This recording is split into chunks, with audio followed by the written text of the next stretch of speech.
bi riche na loolu waaye bu ma la bàyyee ak Mariam Ndiaye duñ si dem donc si kanam tuuti xam naa dinañ yaatal ak Mariam après émission bi ak Pathé donc violence électorale constatée ces derniers temps qui sème le vent récolte la tempête point d'exclamation. Oui, qui sème le vent récolte la tempête mooy c'est-à-dire que ni ñii di tey di adopter justement la carte de la violence par rapport surtout aux faits récents qui se sont produits il y a 24-48 heures, eh ben ça fait qu'effectivement ça donne l'idée de dire que ni effectivement qui sème le vent récolte la tempête. Qui sème le vent récolte la tempête mooy kii mooy li nga xaw ma lan rek ngay. li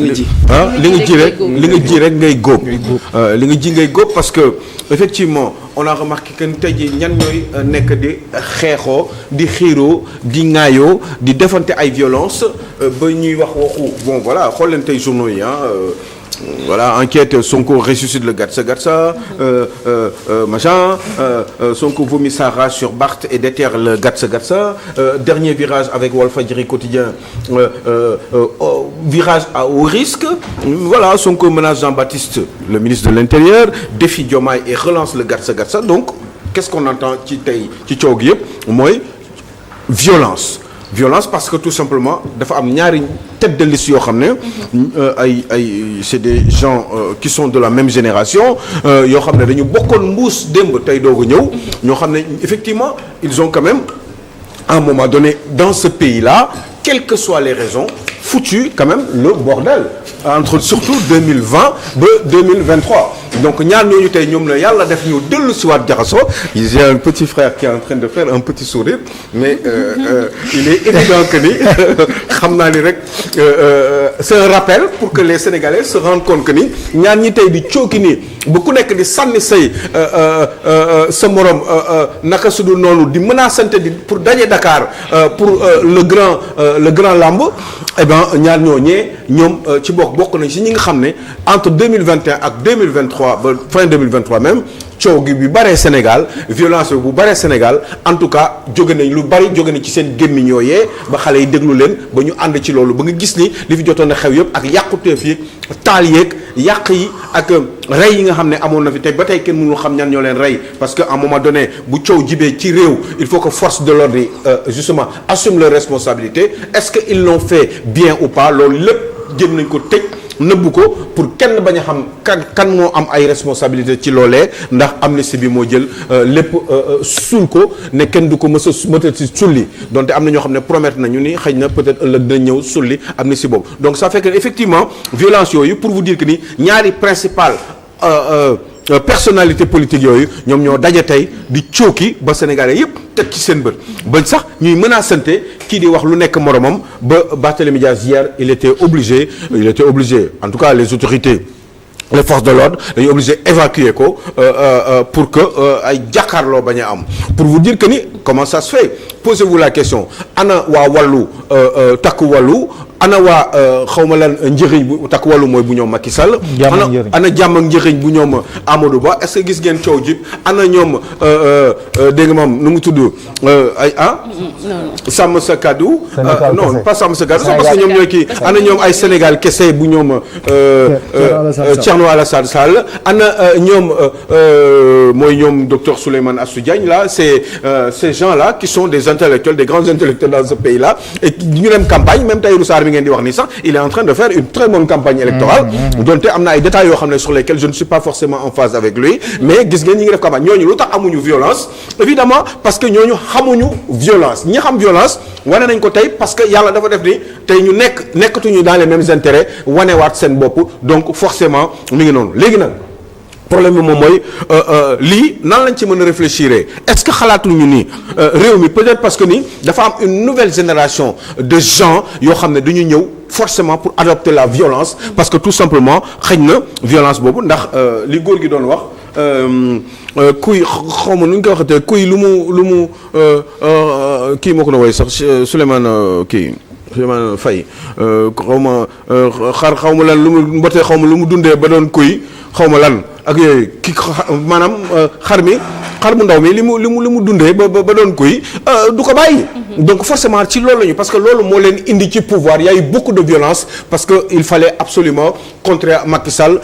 parce que tout simplement certainement il pensait que Macky Sall aussi était violent parce qu'il avait les forces de l'ordre comme quoi maintenant au jour d'aujourd'hui on se rend bien compte que ni forces de l'ordre nekkuñu fi ak kenn ki ñu fi nekkal mooy ki nga xam ne moom la République choisir te du kenn ku dul ñi nga xam ne ñoom la ñu fal tey jii pour vous dire que ni des fois forces de l'ordre moom xàmmeewul Mariam xàmmeewul le petit frère xàmmeewul Pathé xàmmeewul Alioune Sow ki mu xàmmee mooy ki nga xam ne moom la République teg jiite ko mu war a mën a suivre justement. Alioune est-ce que foofu noonu mën nañ wax lu nu mel bu fekkee ne Ousmane Sonko ci ay kàddoom nee na dañ leen a tooñ yàgg nañ di leen tooñ te kii di ministre de l'intérieur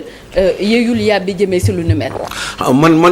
man xamuma en tout cas je vois juste que ni Ousmane Sonko menacé na ministre de l'intérieur mais un premier ministre qui menace son ministre de l'intérieur. est-ce que c'était pas le chef de parti qui parlait. bah c'est moo tax affaire bi doy waar moo tax des fois c'est très difficile. booy wax quand il Ousmane Sonko parlait de ñi xaw ma lan ak lan bu ñu keeb dañu leen di pourrir dañu leen faire pourrir en prison lui c'est qui parlait c'est le premier ministre qui parlait au même moment pendant que lui il était en campagne électorale et que moment boobu muy wax noonu c'était le candidat qui était positionné physiquement en train de parler avec justement ses militants kooku noonu bi muy wax il a pensé premier ministre wala bi muy wax il a pensé président de parti moo tax cette confusion là des fois c'est pas très évident parce que finalement c'est vrai que dañuy tooñante mais dama wax rek man Sénégal ni ñii doon tooñante ñii bokk na ci ñi taal réew mi ci bokkoon ñi réew mi di tàkk seen coow yi seen wax yi ñu daan wax ay gatsa ay dañuy affronter police affronter la justice affronter la magistrature affronter tout le monde ñooñu tey jii nii ñoo ñëw ci nguur gi yàlla def ils sont pas plus forcément en phase par rapport à leurs propres intérêts léegi ñoom ñoo retrouvé wu pour di gatsa mais wax naa leen exemple léegi nii Amadou Ba ak jàmm njëriñ bokkuñu ci sàmm sa kàddu bokkuñu ci Sénégal kese bokkuñu ci ñoom docteur Souleymane Diagne bokkuñu ci ak ñeneen ñoo xam ne ñu ngi ci réew mi nekk campagne Tahirou Sarr bokku ci ñoom ñu ngi def seen campagne non comment ça se fait que ñoom ñaar kese la est-ce que c'est parce que loolu dafa nekk aussi ci seen ADN parce que booy xool aussi ci seen comportement ak ci seen waxin ak ni ñu politiquer ba yegg fi ñu yegg fi ñu tey fi ñu toll tey jii nii ci réew mi ak ni ñu influencer la violence ba nga xam ne léegi da ngay wax sax ñu lay saaga wala yu demee noonu loolu wax dëgg yàlla avant amul woon. c'est maintenant que ça c'est wala bu amoon tamit lu tuuti la woon c'était pratiquement insignifiant mais léegi c'est évident que ni feeñ na parce que tey jii nii am na yu Sénégalais yoo xam ne daanu sax ñeme wax wala bu ba léegi sax ñemewuñu sax joxe seen xalaat parce que ñi ngi ragal ku leen violenter par la parole violenter physiquement et cetera donc ñooy ñëw retrouver tey di xeexandoo ku nekk di tam sa morom dëmm kii nee na ko yow yaa ma violenter kii tamit nee na ko yow. xool nga bërki démb seen benn sa proche yow ci sa bopp bu tudd Abbas Fall mu ñëw taxaw ne gars yi pare leen jaase yi pare leen ceci pare leen cela ci guddi gi gis ngeen cocktail molotov yi nga xam ne moom moo taal kii bi siège u taxaw donc boobu tamit ba léegi gis ngeen ni même s'il s'est excusé un peu avant waaw mais xam nga yooyu yëpp man excuse yi man faale wu ma ko parce que je connais ces hommes politiques là ils sont tellement hypocrites en général capable nañu wax ci suuf xam nga tey Abbas Fall nee naa leen loolu wax boobu mu wax moom bu ko wóoroo ni dañ koy filmer du ko wax naa ko fii ci télé bi. si mais bu ko wóoroon du ko wax mais li ñuy def ci suuf ak li ñuy def ci kaw bokkul ba nga xam ne man léegi nii même boo excusé woo man du loolu man je ne vois que les actes qui sont posés je sais juste que ni ñoom Amadou Ba du ñu xeex. je sais que ñoom Macky Sall ba léegi ñu nekk ci nguur gi violenté wuñu benn yoon. je sais que waa kër Ablaye Wade daan nañ xeex. je sais que Thierno Alassane Sall xeexul je sais que Tahirou Sarr ak ñeneen ñoo xam ne mën naa leen citer ci réew mi ñu ngi def seen i campagne tous les jours te pourtant xeexuñu ñu ngi toog jàpp seen ñàmbur voilà c'est tout léegi nag ñi ko doon def mooy ñi ko tàmm rek te ñoom ñoo retrouvé wu parce que ils n'ont plus les mêmes intérêts donc ils sont en face pour que ku nekk défendre sa bopp. L'interpellation du ministre de l'Intérieur par Ousmane Sonko ban valeur la am présentement bi ñu toll nii c'est-à-dire quand Ousmane Sonko dit que le ministre de l'Intérieur wax naa ko barki Demba Ndiaye nangam c'est-à-dire ban valeur la am est-ce que la personne bu jugee tey et puis beneen affaire mooy le fait que ñu interpeller aussi donc des yenn ci ñu bokk ci sécurité alors ki la di Barthélémy Dias alors que gisuñu fu ñu wax ne enquête ubbi bu na ba ñu situer les responsabilités entre autres est-ce que yooyu aussi c'est des choses yoo xam ne que ça peut s'accepter présentement. Moi je pense que ça ne peut pas s'accepter peut-être que ni ñoom ministre de l'Intérieur c'est un général quand même de corps d'armée Jean-Baptiste Tine qui a de l'expérience par rapport ak ak la sécurité et cetera moo tax xëy na ñu wóolu ko teg ko foofu ñu ko teg parce que nag liggéey boobu théoriquement mën na ko maintenant dans la pratique qu'est-ce qui se passe au point que Ousmane Sonko kii lui-même moo ko choisir pour ñu def ko béréb boobu di ko critiquer aujourd'hui est-ce que c'est parce que il n'est plus satisfait de ce ministre wala peut-être li mu ko bëgg defloo ministre bi nangu ko wala yu demee noonu loolu c'est au ministre d'agir et de répondre par rapport à ça mais normalement boo falee nit ngeen bokk ci gouvernement il y a ce qu'on appelle au-delà des activités politiques il y a ce qu'on appelle quand même une certaine collégialité benn solidarité gouvernementale boo xam ne dafa am ba nga xam ne même boo d'accordul ci yooyu doo ko wax ni coow di jëpp ba Sénégal yëpp di ko dégg boo leen di am loo leen di critiquer da ngeen koy wax ci seen biir wala ci seen biir conseil des ministres mais au point que Ousmane Sonko soit excité à un point pour dire que pour accuser son ministre de l'intérieur parce que genre mutisme quoi mais oui parce que en réalité accusé wul sax ministre bi kese moom en réalité am na leen lu mu wax Ousmane dafa ne l'État a failli mais c'est qui l'État est-ce que il s'adresse au président Bassirou Diomaye Faye parce que il n'est peut-être plus d'accord avec lui ou parce que parce que dafa am loo xam ne daf ko naqari te ñemewu ko wax wala bëggu ko wax Bassirou Diomaye Faye directement il a préféré le dire en public parce que nag si l'État a failli Ousmane Sonko ne doit pas le dire officiellement il peut le dire à Diomaye Faye il peut lui mais mon frère affaire président il y a quelque chose qui ne va pas. waaw mais ce candidat est premier ministre le premier ministre a dit c'est le premier non si d'accord léegi c'est qui l'État si l'État c'est Bassirou Diomaye Faye et c'est Ousmane Sonko oui waaw si l'État a failli ça veut dire que lui il a failli ça veut dire que Bassirou Diomaye Faye a failli parce que ou alors l'État ce n'est pas Ousmane Sonko c'est juste Bassirou Diomaye Faye qui doit assumer ses responsabilités ou alors ce sont les deux ñoom ñoo xam ñoom ñaar nan la ñuy liggéeyee mais gëm naa ni normalement État ñi koy incarner en premier l'exécutif c'est le président de la République quand il n'y a pas de premier ministre il est tout seul mais quand il y a un premier ministre c'est son premier collaborateur donc ñoom ñooy État donc Ousmane Sonko s'il veut ou s'il s'est fait harakiri sans pour autant s'en rendre compte parce que emporté par justement les sentiments de la campagne électorale ou les sensibilités de la campagne électorale eh bien bu boobaa aussi ça veut dire que il se serait trompé mais cas yu mel ni waru ko woon wax en public même bu fekkee ni sax xëy na li mu wax dëgg la mais du lu muy wax à la télé mais ça veut dire que ni problème contrôle aussi de la personnalité de l'individu dafa am aussi parce que nee naa la gouvernement collégialité la et ñi may waxal ni ñi dégg xam nañ ni lan mooy collégialité gouvernementale il y a une certaine solidarité boo xam ne am na yoo xam ne doo ko wax ci biti même boo ci d'accordul donc nii non seulement il a dit que l'État a failli mais il a critiqué son ministre de l'Intérieur eh bien pour dire que ni ñoom sax léegi toll nañ ci benn niveau boo xam ne yéen boo leen réagirul ci li ngeen fayir man dinaa def sama liggéey mais moom liggéey ban la nar a def moom il a deux boulots il a le boulot de patron de parti politique mais il a aussi le boulot d'un premier ministre de la République du Sénégal qui doit assurer et assumer les actes justement qui sont posés par celui normalement vers qui provient cette inspiration bi nga xam ne moom moo tax ñu fal ko te kooku mi ngi tudd Bassirou Diomaye Diakhar Faye. Alioune xoolal en 30 secondes rek balaa ñoo jàll ci deuxième ponk bi muy ay premier ministre yàgg nañ fii di meeting di dem sur le terrain mais est-ce que genre communication bi la ñuy xaar ci ñoom. Bah je crois que nii parce que ils n'ont rien d'autre à faire dans ce pays xam nga man ndeysaan dafa yombul mais li may wax nii bon man xaw ma lu tax gars yi duñ may bon war nañ di ma quand même di ma vaar ci yenn wax yi may wax nii parce que chaque fois damay wax ay mbir gis nga li nga ma question non si tout à fait humblement yàlla xam na ko parce que xoolal mais nangul nañ la non ko billaay xam nga li nga question bi nga laajte nii mais laajaan ko Sénégalais dégg ndax lii man waxuma ko parce que dafa am solo trop ba nga xam ne non je vous assure hein voilà je suis très sérieux des fois je ferai un peu ma def un petit peu de kii de loolu de la rigolade tout ça mais très honnêtement wallaay parce que dama ne ñii ne c'est daloolu sama question bi yàlla fay la ngir yàlla war a suuli rek parce que xam nga ñi déglu aussi il faut ñuy fàttali parce que xam nga man kii bi moo bi maa ko bind xam naa li tax ma def ko bindoo ko de non man li ma bind laa dama ne deuxième kii bi laa wax man non dew ma àgguma foofu d'accord ok non dama ne par exemple Idrissa Seck jaar na fi Amadou Ba jaar na fi Macky Sall jaar na fi en tant que premier ministre réew tamit ñuy campagne mais est-ce que tamit même ñu doon campagne di nga sentir casquette premier ministre bi ak casquette homme politique bi. parce que le premier ministre c'est le premier ministre de tous les Sénégalais également. mais xam nga campagne bu rafet campagne bu jekk campagne bu am maanaa campagne boo xam ne intérêt sénégalais dañu ci war a génn est-ce que démb waxuñu fi nii man j'attends à ce que justement qu'ils se retrouvent autour d'une table ñuy wax ci réew mi ils vont parler de la santé ils vont parler de qu'est-ce qu'ils vont faire par rapport ak le mode de scrutin à l'Assemblée nationale façon député bi ñuy fal est-ce que façon bu baax la pour une prochaine législature 16e bi ñu def beneen façon député beneen façon falin pour que ñu am ay députés yoo xam ne dañu am compétence am xam-xam des députés qui sont spécialisés dans la médecine députés qui sont spécialisés dans la gestion des ponts des machins des ingénieurs ak ay députés yoo xam ne dañu am xam-xam ci fànn yu bare bari côté social côté solidarité côté éducation yooyu yëpp ñun amuñu façon député yooyu li ñu am ay député yoo xam ne dañu leen di choisir parce que c'est au gré du patron du parti député Macky Sall là député Ousmane Sonko là député Khalifa Sall là wala Barthélémy Dias ou député Bougane Gueye Dany et ça ce n'est pas bon il faut qu'on change le type de scrutin pour faire assumer aux Sénégalais aux cadres parce que gis nga réew boroom xam-xam moo koy téye réew du affaire u tàccu réew du affaire u coow parce que boo gisee lii nii ñoom ñaar ñii Barthélémy Dias nii tey maa ngi leen di wax ni ak Ousmane Sonko bëggoon naa tey ñu toog jàkkaarloo ni ci Sénégal ay journalistes toog jàkkaarloo ñoom di leen wax ñu leen di poser ay questions ku nekk di wax sa xalaat ci réew mi ñuy waxante dëgg rek te yàlla tax mais éviter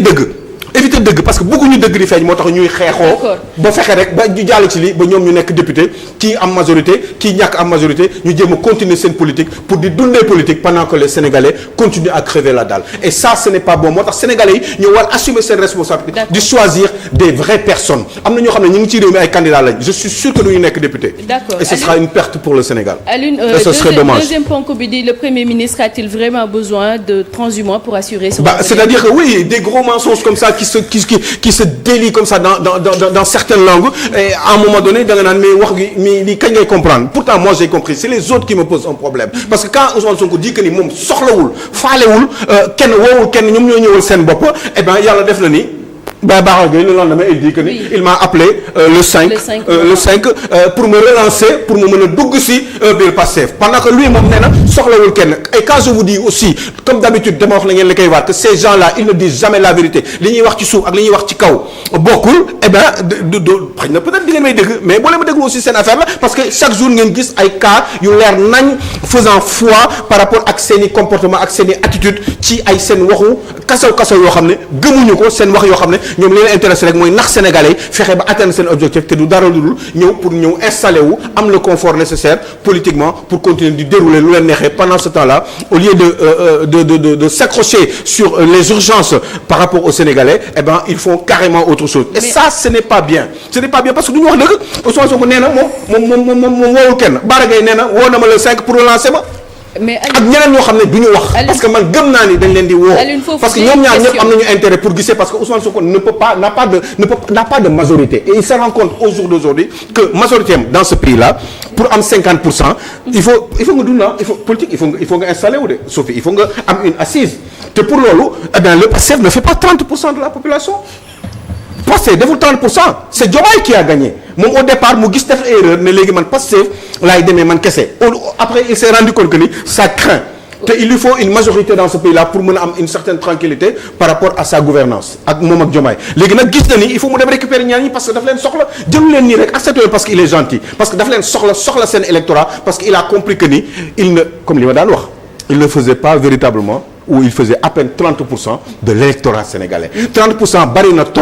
waaye tuuti na trop pour gérer réew bari na pour exister politiquement mais tuuti na pour gérer réew parce que il te faut une majorité confortable te loolu moo nekkoon ci xelu Macky Sall moo taxoon mu doon jéem a gérer Benno Bokk Yaakaar gis nga ce pays là benn parti kese mënu ko jiite moo tax boo nekkee di wax yenn wax yi am na yoo xam ne un jour ou l'autre da ngay céder parce que ñii di ñëw ci yow il faut nga am loo leen jox te bu nga am loo leen jox il faut nga nekk ci seen wet liggéey ak ñoom te ñoom dañuy ñëw ak seen xalaat te xalaat yooyu du bokk ak yow li nga waxoon say population donc ce qui fait que ni ñi doon say sympathisants à un moment donné dinañ la mere ci benn côté mais dina am ñeneen ñoo xam ne dinañ ñëw ànd ak yow pas forcément parce qu'ils t'aiment mais parce que ils sont en association avec toi pour la continuité dans la gestion des affaires publiques tout simplement. Alioune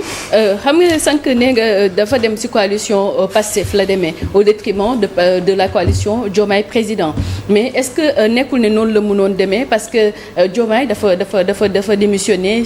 de son poste de secrétaire général du parti PASTEF. Maintenant au-delà de ça également sànq yaa ngi wax kii di Bara Gaye mais dem nañ jëli ji également Adji Mbergane Kanouté est-ce que mënuñu ko dugal sur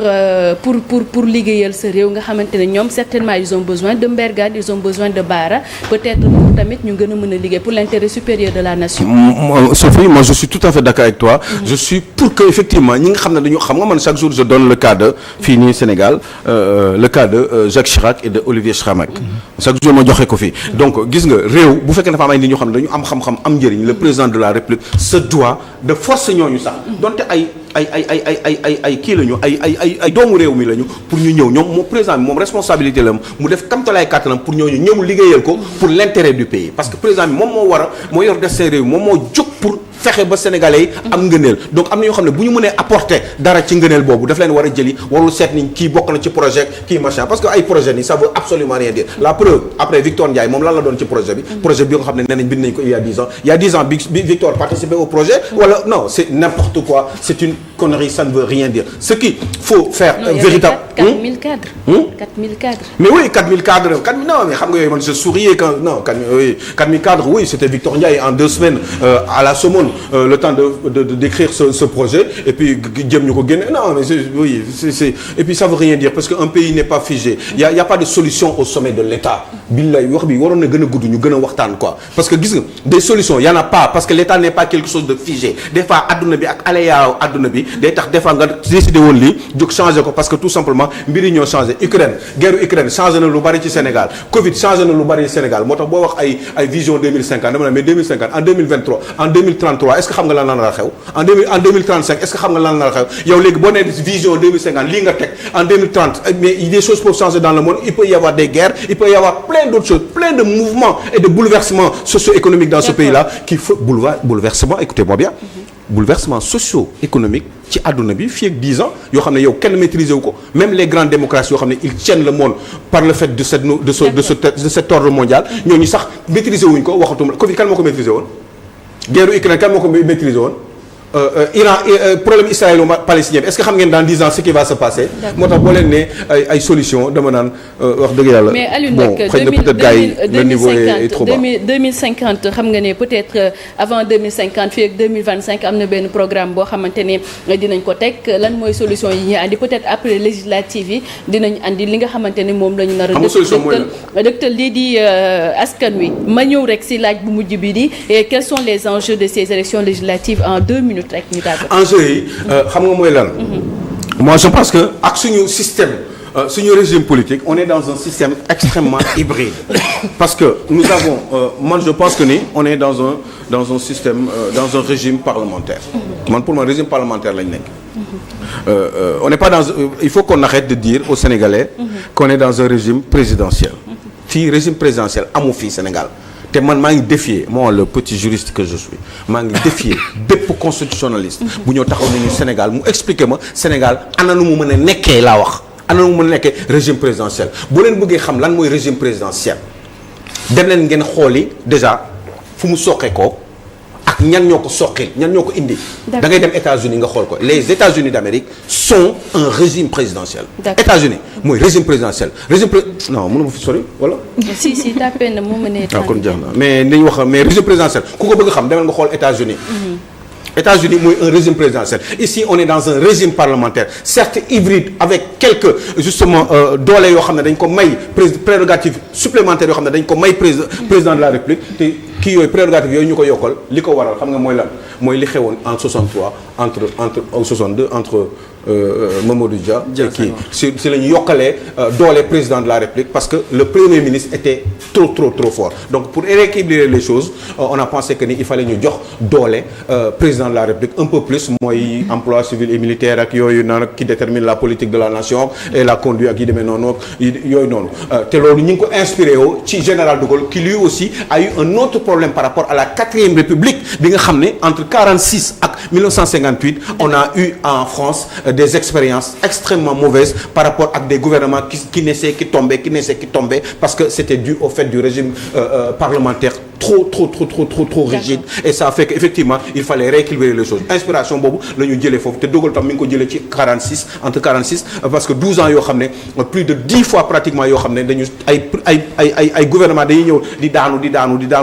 di jóg le pays était instable loolu moo tax ñu def loolu Senghor aussi a eu la même chose avec Mamadou Dia et finalement on s'est inspiré de cette République française là qui était la 5e voilà c'est tout entre autres maintenant détail mënoon nañu ci gën a dugg parce que ici j'ai pas le temps mais sinon kon ñu xam ku nekk lan nga mën. yow moom leeral nga Alioune xam naa ne dinañ si ñëw bu beneen yoonee ndax parce que kii di président de la République bi nga xamante ne agsi na rek au pouvoir dafa fësaloon ne dañuy renforcer les pouvoirs du premier ministre ñu bàyyi la nga tàggatoo. ça veut dire que dafa bëgg renforcer le régime parlementaire mais bu boobaa ça veut dire que effectivement dañuy dellu si waat c'est simple il suffit juste que mu ne le premier renforcer le premier ministre yomb na neer rek le président de la République ne détermine plus la politique de la nation maintenant c'est le premier ministre qui détermine et conduit la politique de la nation à l'instar de la France actuellement parce que aujourd'hui en France je crois que c'est l'article 20 de la Constitution française qui dit que ni c'est le premier ministre qui détermine et conduit la politique de la nation au Sénégal c'est le premier ministre qui ne fait que conduire la politique de la nation celui qui la détermine c'est le président de la République te loolu mi ngi jógee encore une fois ci li ma leen wax noonu entre Mamadou Dia